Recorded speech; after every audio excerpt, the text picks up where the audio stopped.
Nous allons maintenant nous intéresser à l'étude des types de données scalaires en Python. Reprenons notre support de cours. Donc, un type de données scalaire, c'est un type de données qui est associé à une valeur unique. Par exemple, le type entier, le type flottant, le type chaîne de caractères ou bien encore le type booléen.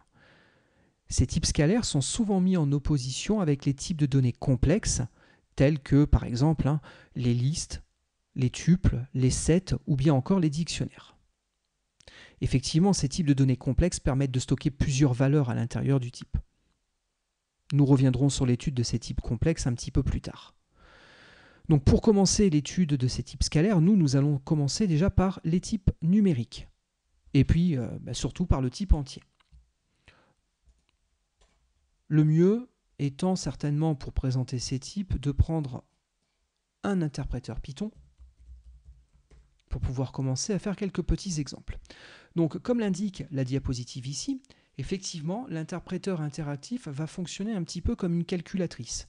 Vous pouvez ici écrire des expressions numériques, elles seront évaluées, le résultat vous sera affiché. Par exemple, 3 plus 2, ça fait 5. 8 fois 8, 64. Jusque-là, c'est normal. Nous pouvons dès à présent utiliser l'opérateur type. L'opérateur type permet de demander à une donnée de quelle nature est-elle. Type de 3, c'est un entier. Si je demande 3.3, c'est un flottant. Si je demande le type de quelque chose entre double guillemets, c'est une chaîne de caractères. Alors comme nous l'avons vu dans le tuto précédent, nous pouvons stocker dans des variables ces valeurs. Vous pouvez aussi demander le type d'une variable. Value contient une information qui est typée entier. Regardez, value égale 3.3.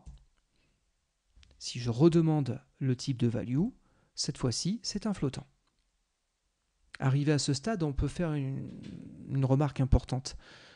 Encore une fois, comparé à d'autres langages de programmation comme C, C++, Java, on s'aperçoit ici que les variables marchent un petit peu différemment. Effectivement, en C, en C++ ou en Java, la variable est associée à un type de données. Une fois que cette variable a été créée et associée à ce type, on ne peut plus changer sa nature. Donc effectivement, si on déclare une variable value typée int en C, on ne peut à partir de là plus que et uniquement que lui stocker des valeurs entières. Ce n'est pas le cas en Python.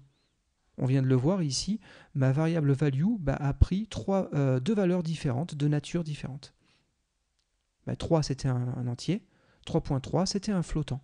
J'ai réussi à changer la nature de l'information stockée dans ma variable. Donc en Python,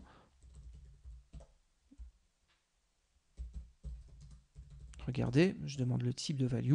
Ici, c'est une chaîne de caractères. Donc le type, effectivement, est associé à la valeur et non pas à la variable. Bon. Pour info, au passage, j'en profite, j'ai ici fait une petite bêtise, j'ai mis un point-virgule. Alors, ce n'était pas dramatique, mais disons qu'il n'était pas obligatoire. Dans certains langages, le point-virgule est un terminateur obligatoire, pas en Python.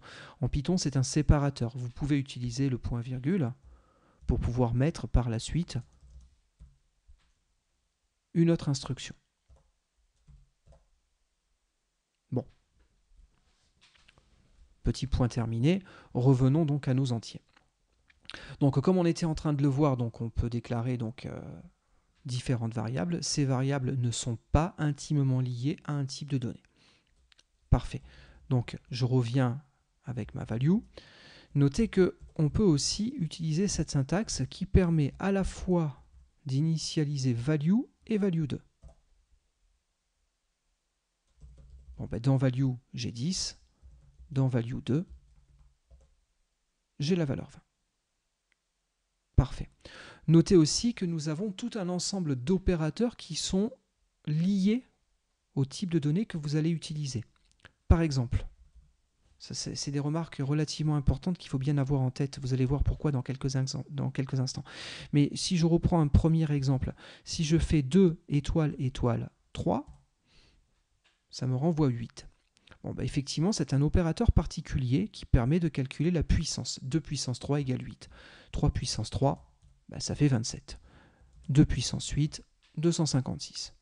Bon, jusque-là, rien de bien particulier. Donc nous avons tout un ensemble d'opérateurs. Bien entendu, ces opérateurs ne peuvent être utilisés que si les types de données sont compatibles. Faire une puissance de Toto puissance 8, ça n'a pas de sens. Autre remarque, si je fais Toto plus Tata, ici ça fait une concaténation et donc le résultat c'est une nouvelle chaîne de caractères qui est la concaténation des deux premières. Si je fais 3 plus 9, ici nous avons affaire à une addition. Ce n'est plus une concaténation. Pourquoi? Parce que 3 et 9 étaient des valeurs numériques, donc on a bien eu une addition numérique. Du coup, notez que là nous avons un petit problème. Si je fais 3 plus chaîne de caractères, le système refuse de m'évaluer cette expression. Parce qu'en gros, il ne sait pas trop à quoi ramener le plus. Il ne sait pas si c'est plus une addition ou plus une concaténation. Donc il préfère refuser l'expression. Donc notez bien, les opérateurs sont liés au type de données des données que vous manipulez. Parfait. Autre petite remarque importante qui me vient à l'esprit, si je fais 3 divisé par... Non, excusez-moi, 1 divisé par 3. Regardez, nous avons ici une valeur flottante. Effectivement, c'est un tiers. Hein. Donc 1 divisé par 3 fait 0,33. 3. Parfait. Regardez, je sors de mon interpréteur Python et je lance un interpréteur Python, mais en version 2. Je refais exactement le même calcul. Et là, nous avons la valeur 0. Effectivement, en Python 2, par défaut, la division de deux nombres entiers était une division entière. Ça renvoyait un entier. Donc on avait une perte de précision. À partir de Python 3, la division par défaut est faite en flottante. Donc remarque importante, en fonction de la version de votre environnement d'interprétation Python, faites attention, vous pourriez avoir des différences de calcul. Allez, je ferme mon interpréteur Python 2 et je redémarre un interpréteur Python 3. Parfait.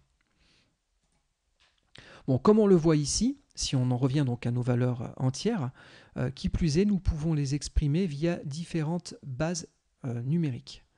Donc par défaut, effectivement, nous avons l'habitude de base décimale. Regardez, si je fais égal 12, value, c'est 12.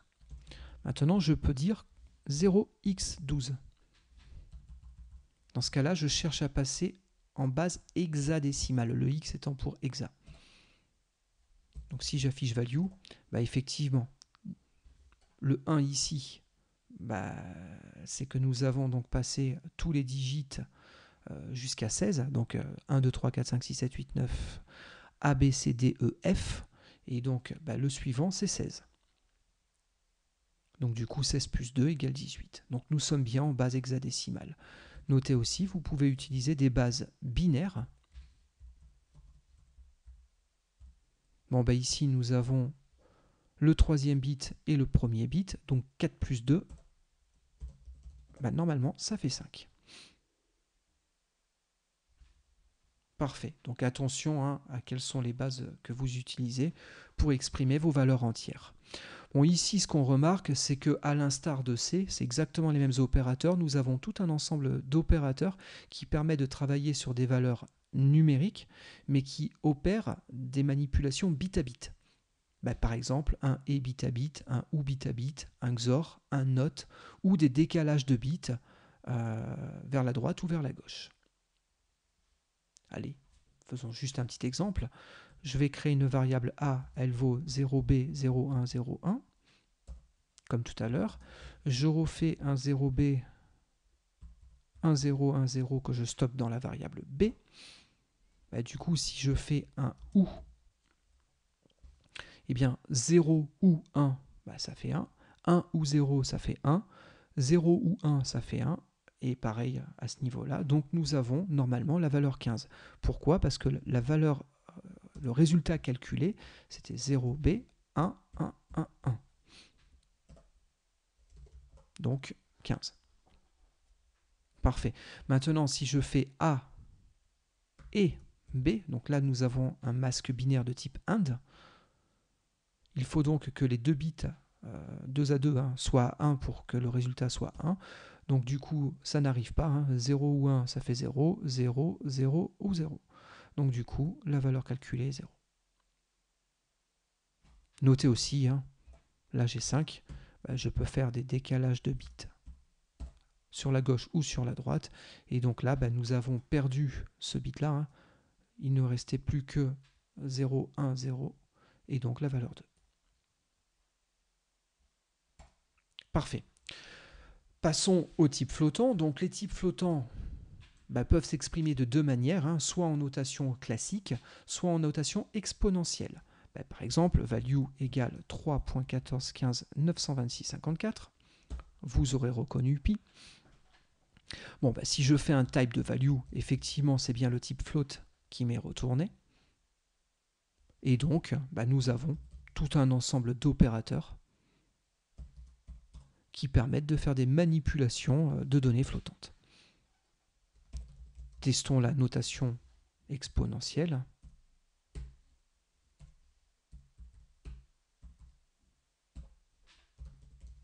Bon, nous avons ici donc une valeur flottante équivalent à la notation exponentielle, utiliser la ligne du dessus. Parfait. Nous pouvons aussi manipuler donc des chaînes de caractères, donc toujours pareil, hein, value égale toto. Encore une fois, je refais un type sur value. Bon, cette fois-ci, je contiens une chaîne de caractères. Et donc, des chaînes de caractères peuvent se définir avec, entre guillemets, différentes syntaxes. La syntaxe la plus classique, c'est de mettre donc votre chaîne entre double guillemets.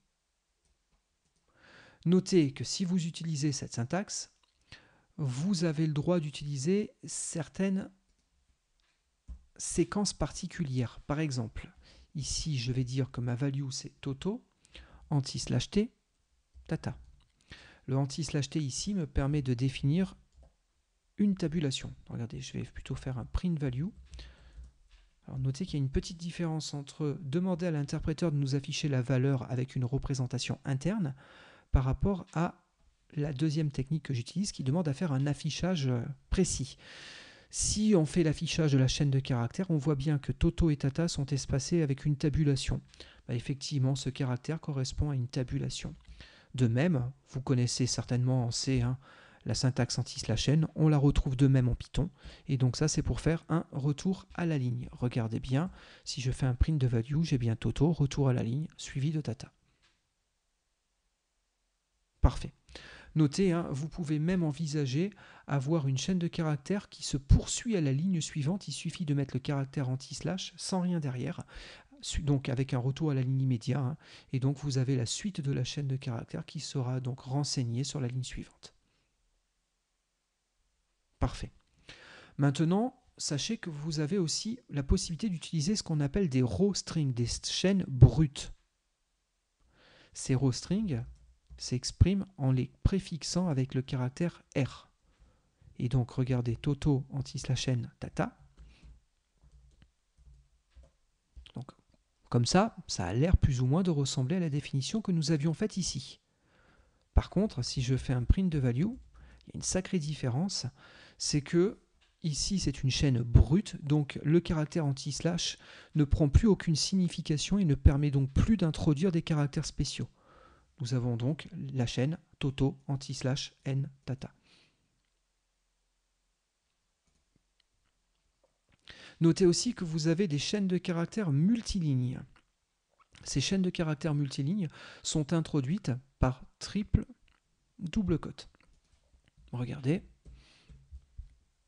on va faire HTML. Imaginons, vous voulez définir un contenu HTML un petit peu complexe, avec un tag HTML, suivi d'un tag head, suivi d'un title, mon titre,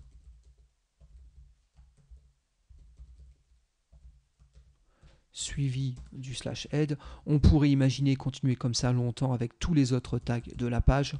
On imaginera que ça, ce sont d'autres tags.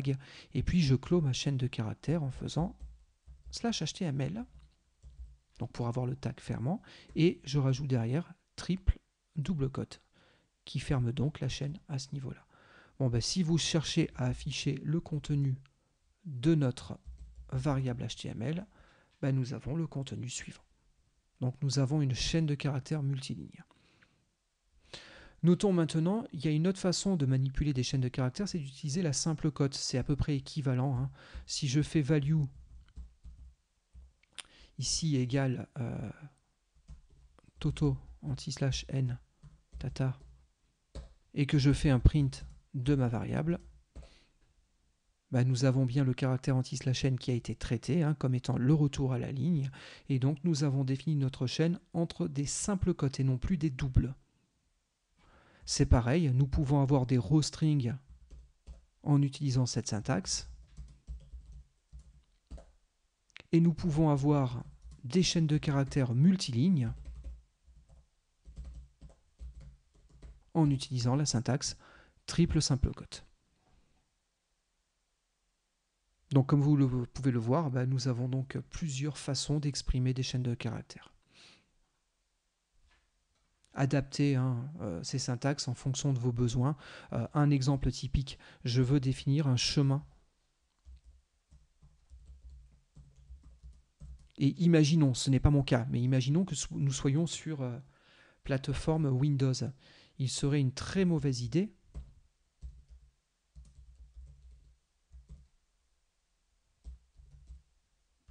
de considérer ce fichier. Cette chaîne de caractères. Effectivement, a priori, ça a l'air de parfaitement marcher. Sauf que si on affiche donc notre contenu de la variable filepath, il y a un petit souci. C'est que là, nous avons donc anti/n pour un retour à la ligne, anti/t pour une tabulation et anti/r pour un retour chariot aussi. Dans tous les cas, c'est pas ce qu'on souhaitait avoir. Il aurait donc fallu utiliser les row strings. C'est pareil, si votre chaîne doit contenir des doubles guillemets, préférez des simples guillemets pour définir la chaîne. Et inversement, si vous avez une chaîne de caractères qui contient de multiples apostrophes, préférez les doubles guillemets. Par exemple, chaîne égale l'histoire. Il aurait été dommage ici d'utiliser la simple cote. Excusez-moi. Voilà. Il aurait été dommage d'utiliser la simple cote pour définir la chaîne de caractères. Alors on aurait pu. Techniquement, c'était faisable, mais il fallait déspécialiser cette simple cote pour dire ce n'est pas le caractère de fin de la chaîne. Et donc ici, regardez, nous avons bien notre chaîne de caractères qui a été définie. Mais j'espère que vous en conviendrez, c'est peut-être pas la meilleure façon de faire. Dans ce cas-là, préférez cette syntaxe-là. Donc voilà, vous avez plusieurs syntaxes de manipulation de chaînes de caractères adaptées en fonction de vos besoins. Bien entendu, utilisez la syntaxe triple simple cote ou double cote que si vous avez des chaînes multilignes. Il aurait été encore une fois dommage de définir la chaîne de caractères de cette manière-là, même si cela aurait parfaitement marché. Regardez. Ça marche. Bon, donc adapté en fonction de vos besoins. Encore une fois, donc, nous avons des opérateurs donc, vraiment spécifiques à chaque type. Donc ici, nous avons le plus sur les chaînes de caractères, donc ça fait une concaténation. Mais notez, nous avons aussi le multiplié. Par exemple, si je fais chaîne ça tiré fois 80, j'ai 80 tirés. Ça peut être pratique pour faire certains formatages, certains affichages, de multiplier une chaîne de caractères autant de fois que nécessaire. Donc ça marche. Et notez, nous avons aussi le signe % qui peut être utilisé sur les chaînes de caractères, mais alors ça ne permet pas de faire un modulo, comme on pourrait l'imaginer, ça permet de faire un formatage. Pour les développeurs qui auraient déjà un petit peu l'habitude de C, on pourrait presque dire qu'ici nous avons affaire à un sprintf. Un string print format. C'est à peu près l'équivalent. Donc nous avons une chaîne de caractères, c'est le format, et dans ce format, nous allons injecter les valeurs ici présentes. Ça produira une nouvelle chaîne de caractères que nous afficherons. Attention, il ne faut pas confondre cet opérateur avec la fonction fprintf. L'affichage est fait dans le print qui est ici, mais vous pouvez utiliser cette syntaxe-là directement au niveau d'une variable. Regardez, value égale une chaîne avec donc différents formats.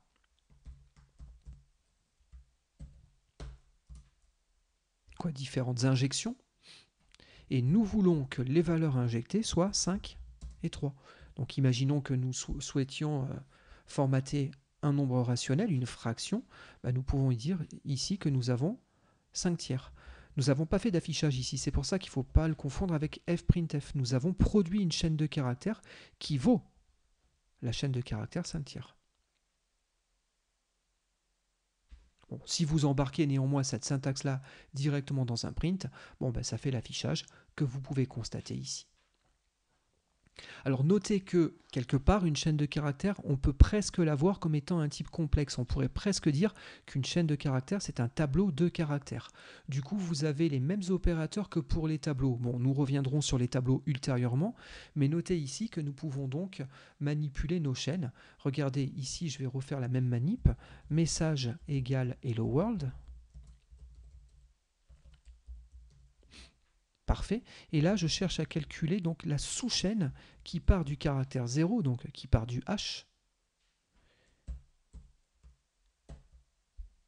et qui va au caractère 5, donc le sixième caractère 0, 1, 2, 3, 4, 5.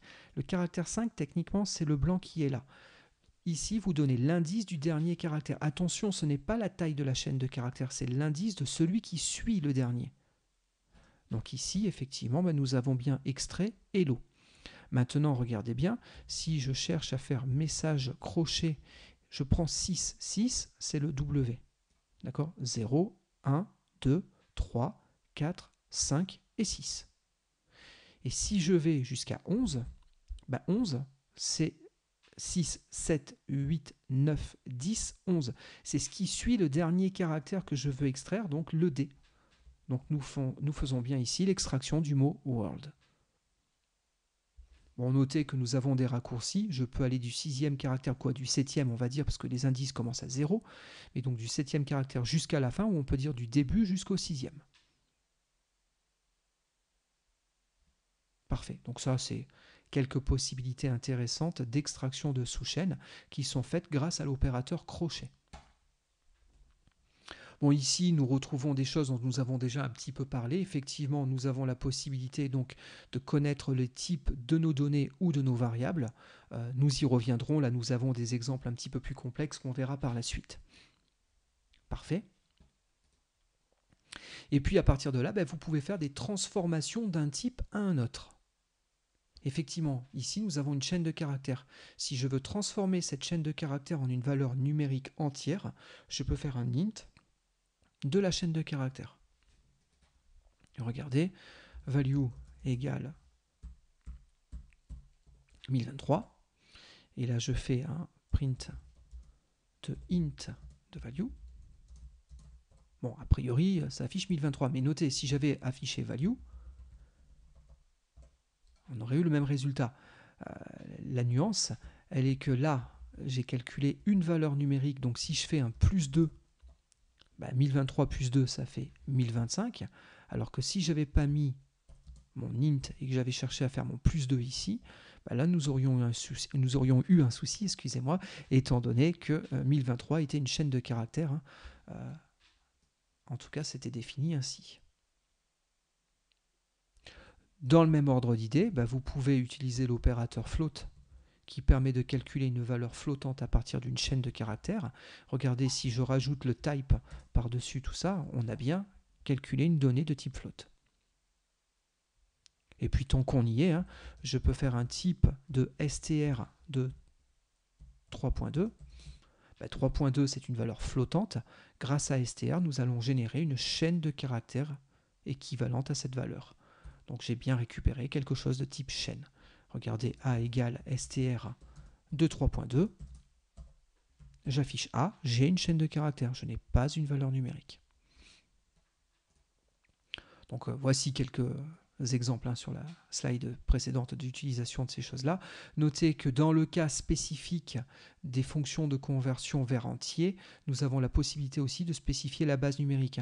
Est-ce qu'on veut du décimal, de l'hexadécimal, du binaire? Donc vous pouvez spécifier la base à ce niveau-là. Parfait. Dernier type scalaire que je voulais vous présenter, c'est le type booléen. Donc un booléen, c'est un état vrai-faux.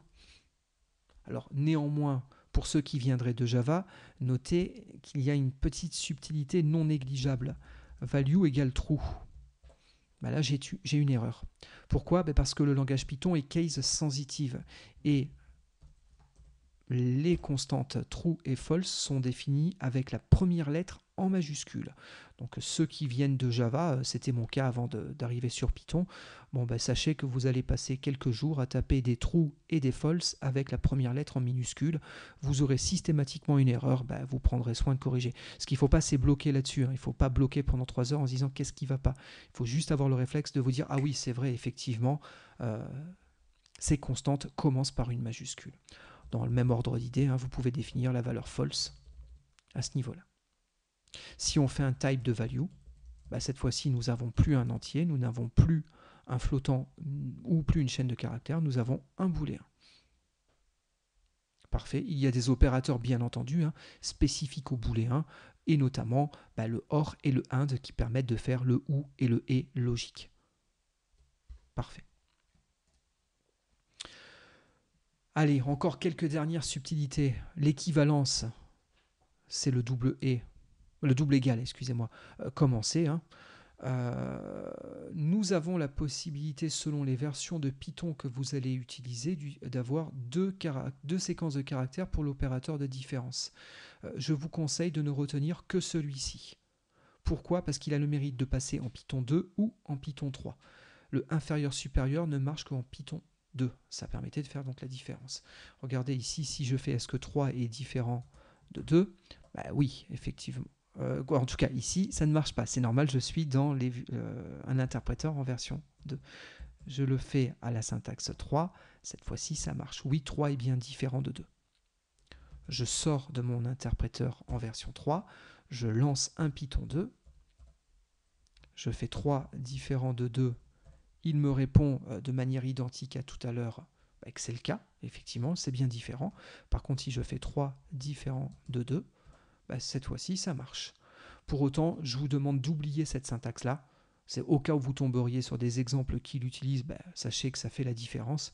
Mais remplacez-la systématiquement par cet opérateur-là qui, lui, continue à exister dans les versions actuelles de Python.